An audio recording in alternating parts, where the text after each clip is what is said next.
रात आधी जमा थी। अपने बिस्तर पर लेटी निशा फोन पर समीर से प्यार भरी बातें कर रही थी, लेकिन समीर ने जैसे ही निशा से अगले दिन होटल में मिलने की बात कही तो उसके दिल की धड़कनें तेज हो गई। उसे समझ नहीं आ रहा था कि वो उसकी बात का हाँ में जवाब दे या ना में। समीर की बातों को सुनकर निशा ने अपने कांपते होठों से कहा, होटल? कौन सा होटल? Hotel blue diamond. कुछ गड़बड़ तो नहीं हो जाएगी समीर? कैसी गड़बड़? किसी को पता तो नहीं लग जाएगा हमारे रिश्तों के बारे में? डर लग रहा है निशा। बहुत। तो मिलना कैंसिल कर दें? निशा थोड़ी देर खामोश रही। उसने अपने बिस्तर के सामने रखे अपने पति पंकज की तस्वीर की ओर देखा, फिर कुछ सोचा और समीर से कहा, समीर, जब प्यार किया तो डरना क्या, मैं आ रही हूँ तुमसे मिलने। अगले दिन निशा समीर से मिलने होटल ब्लू डायमंड पहुँच गई।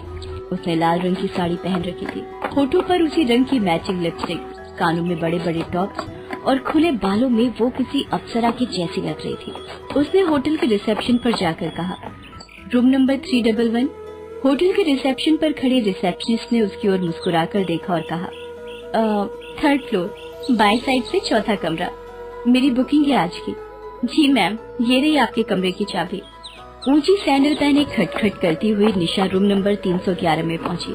दरवाजा खोला और कमरे में प्रवेश कर गई। अभी उसे कमरे में गए 5 मिनट भी नहीं हुए थे कि दरवाजे पर दस्तक हुई।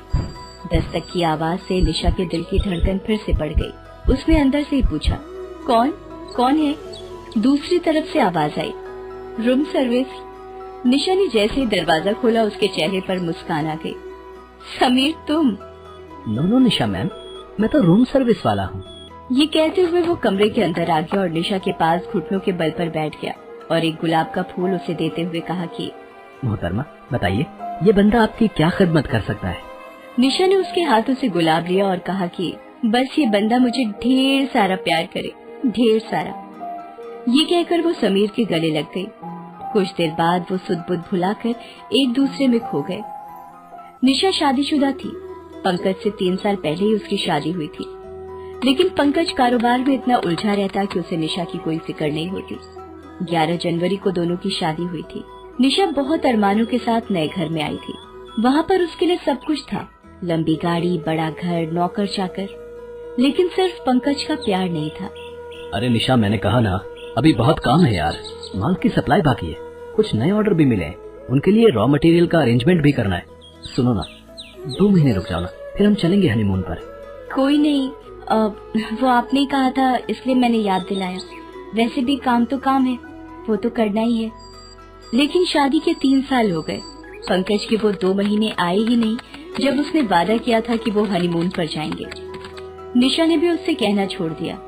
उसे समझ आ गया था कि पंकज सिर्फ अपने कारोबार से प्यार करता है। रात के 12:30 बज गए। हर दिन ये इतनी ही देर से आते हैं। अरे काम कौन नहीं करता, लेकिन काम के चक्कर में अपने घर को, अपनी बीवी को भूल जाना सही तो नहीं है। मुझे तो लगता है ये घर सिर्फ सोने के लिए आते हैं। इनका वश चले तो ये ऑफिस में ही सो जाए।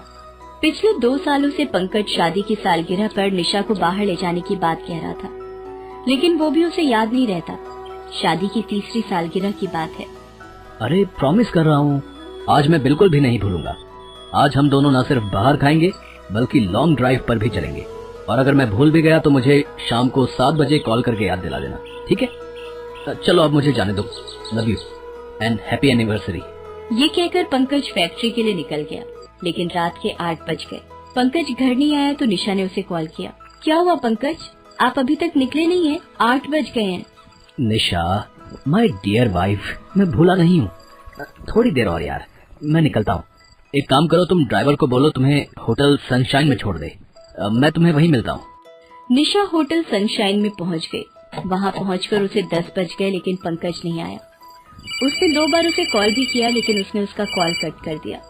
गलती मेरी ही है, मैं ही उनसे कुछ ज्यादा एक्सपेक्टेशन लगा लेती हूँ। उनकी पहली प्रायोरिटी उनका काम ही है।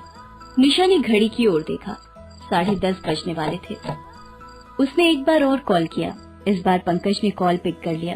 क्या निशा, तुम बिल्कुल स्टूपिड हो क्या? अरे मैं यहाँ काम में बिजी हूँ और तुम कॉल पर कॉल किए जा रही हो।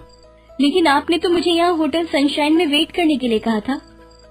हाँ कहा था, लेकिन काम भी तो है, उसे छोड़कर आ जाओ। सुनो, एक काम करो, तुम डिनर कर लो, मेरा आना थोड़ा मुश्किल है। आज एनिवर्सरी है हमारी पंकज। हाँ तो क्या हुआ, एनिवर्सरी है तो क्या हुआ, तुम अकेले एंजॉय कर लो ना स्वीट हार्ट। चलो अब मैं फोन रखता हूँ, मुझे बहुत काम है। पंकज की बातें निशा के कानों में गूंजने लगी। अकेले एंजॉय कर लो ना। उसकी आंखों में आंसू आ गए। वो अपने टेबल से गुस्से में उठी और होटल से घर वापस जाने के लिए निकलने ही वाली थी कि एक बहुत ही हैंडसम लड़का उसके पास आया और बोला, excuse me ma'am, my name is Sameer. आप किसी का वेट कर रही हैं क्या? आपको उससे क्या मतलब? देखिए मैम, मुझे गलत मत समझिए, मैं बहुत देर से आपको देख रहा हूँ कि आप परेशान हैं, किसी को बार बार कॉल भी कर रही हैं, कोई आने वाला है क्या? समीर की बातों को सुनकर निशा फूट पड़ी। उसकी आंखों से आंसू सारे बांध तोड़कर बहने लगे। क्या हुआ मैम, आप रोने क्यों लगी? कोई प्रॉब्लम है तो आप मुझे बताइए ना। पता नहीं उस घड़ी ऐसा क्या हुआ, या निशा का अकेलेपन का दुख उसे संभाला नहीं गया। उसने सारी बातें समीर से कह दी। जानती है, किसी भी रिलेशनशिप को बांध कर जो रखता है वो है प्यार। इंसान कितना भी बिजी हो, परेशान हो, टेंशन में हो, अगर प्यार से कोई गले लगा लेता है ना, तो बड़ी से बड़ी परेशानी भी बर्फ की तरह पिघल जाती है। अफसोस कि आपके पास सब कुछ रहते हुए भी प्यार से गले लगाने वाला वो शख्स नहीं है, जिसके गले लगकर आप सब कुछ भूल जाएं। निशा और समीर की ये पहली मुलाकात थी और उसी पहली मुलाकात में समीर का जादू निशा पर चढ़ गया था। समीर एक सिंगर था। उसकी एक एक बात निशा को बहुत पसंद आती थी। वो जिस तरह निशा का ध्यान रखता, उसकी केयर करता, ये बात निशा को बहुत अच्छी लगती। समीर को भी निशा बहुत पसंद थी। हालांकि दोनों ने कभी एक दूसरे को खुलकर नहीं कहा, लेकिन आखिर कब तक वो इससे दूर रहते। एक दिन समीर ने निशा को प्रपोज कर दिया। समीर, तुम जानते हो ना मैं शादीशुदा हूँ, फिर भी मुझे प्रपोज कर रहे हो? क्यों? क्या मैं एक शादीशुदा से प्यार नहीं कर सकता? क्या ये किसी किताब में लिखा है? किताब में तो नहीं लिखा, लेकिन समाज में इसे गलत समझा जाता है। किस समाज की आप बात कर रही हैं निशा मैम? प्यार करने से कोई समाज किसी को नहीं रोक सकता। अरे प्यार ही तो वो शक्ति है जिससे आपका समाज चलता है। अगर उसे ही निकाल देंगे तो फिर क्या बचेगा? समीर की बातें निशा को समझ तो नहीं आई, लेकिन समीर के बिना वो नहीं रह सकती थी। दोनों छिप छिप कर मिलने लगे और उन्होंने सारी सीमाएं भी कई बार लांघ दी। हालांकि उसे ये नहीं पता था कि समीर उसका यूज कर रहा है। उसने निशा से लाखों रुपए ऐंठ लिए थे और वो उससे अय्याशी करता था। सोने के अंडे देने वाली मुर्गी हाथ लग गई है मेरे। अपनी लाइफ तो बिल्कुल सेट है। हालांकि कभी कभी निशा को भी लगता था कि समीर उससे बार बार पैसे क्यों मांगता है। उसे ये भी लगता था कि वो अपने पति को धोखा दे रही है, लेकिन उस रिश्ते में उसे अब घुटन सी होने लगी थी। इसलिए समीर का साथ उसे अच्छा लगता। लेकिन आखिर समीर और निशा का रिश्ता कब तक छिपता? आखिरकार पंकज को अपने लोगों द्वारा समीर के बारे में पता लग गया। उसे ये भी पता लगा कि समीर बहुत ही बदमाश किस्म का लड़का है। उसने शहर की और भी कुछ औरतों से ऐसे नाजायज संबंध बना रखे हैं और वो उनका पहले तो फायदा उठाता है और बाद में उन्हें ब्लैकमेल करता है। पंकज समीर की असलियत निशा को बताने ही वाला था। तभी एक दिन समीर ने 10 लाख रुपए निशा से मांगे। 10 लाख? मेरे पास इतने रुपए नहीं है समीर, और मैं अपने पति से इतने पैसे मांगूंगी तो उन्हें शक हो जाएगा। वो सब मैं नहीं जानता निशा, मुझे पैसे चाहिए। अगर तुमने मुझे पैसे नहीं दिए तो मैं तुम्हारे पति से पैसे मांग लूंगा। ये तुम क्या कह रहे हो? तुम तो मुझसे प्यार करते हो। मैं प्यार सिर्फ पैसों से करता हूँ निशा, पैसों से। पैसे दो नहीं तो तुम्हारी इज्जत नीलाम कर दूंगा। नहीं समीर, तुम कुछ ऐसा मत करना। पंकज ने निशा और समीर की सारी बातें सुन ली। उसने उससे कहा, वो बहुत बदमाश लड़का है निशा, बहुत बदमाश। कौन? किसकी बातें कर रहे हैं आप? वही जो तुम्हें फोन पर ब्लैकमेल कर रहा है। उसके बाद पंकज ने समीर की सारी असलियत निशा को बताई और उससे कहा, निशा, क्या कमी रखी मैंने? तुम्हारे पास महंगी से महंगी गाड़ी है, बड़ा बंगला है, नौकर चाकर की लाइन लगी रहती है तुम्हारे आगे पीछे। बोलो, इससे ज्यादा और क्या मैं दे सकता हूँ? प्यार ही नहीं दिया आपने मुझे कभी। 3 साल से अधिक हो गए हमारी शादी को, लेकिन आपके घर में मैं सिर्फ एक सामान की तरह हूँ जो रहे चाहे ना रहे आपको कोई फर्क नहीं पड़ता। कभी आपने 2 मिनट बैठकर मुझसे कुछ पूछा? कभी प्यार से मुझे गले लगाया? कभी प्रेम से मेरी तरफ देखा? नहीं, कभी नहीं। काम काम काम।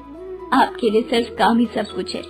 मैं जानती हूँ कि मैंने गलती की है, लेकिन कसूरवार आप भी हैं, आप भी। पहली बार पंकज को लगा कि उससे सही में बहुत बड़ी गलती हो गई है। वो अपनी फैक्ट्री, अपने क्लाइंट्स और अपने काम में ही बिजी रह गया।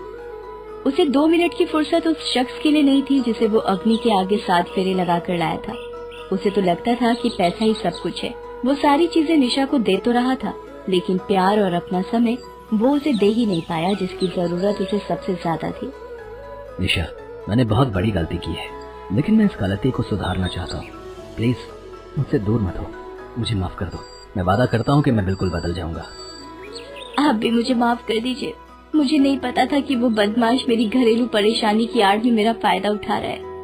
आप इसी समय पुलिस को फोन करिए, मुझे उस बदमाश को सबक सिखाना है। निशा ने पंकज को माफ कर दिया। गलती दोनों तरफ से हुई थी, ये उन दोनों को एहसास था।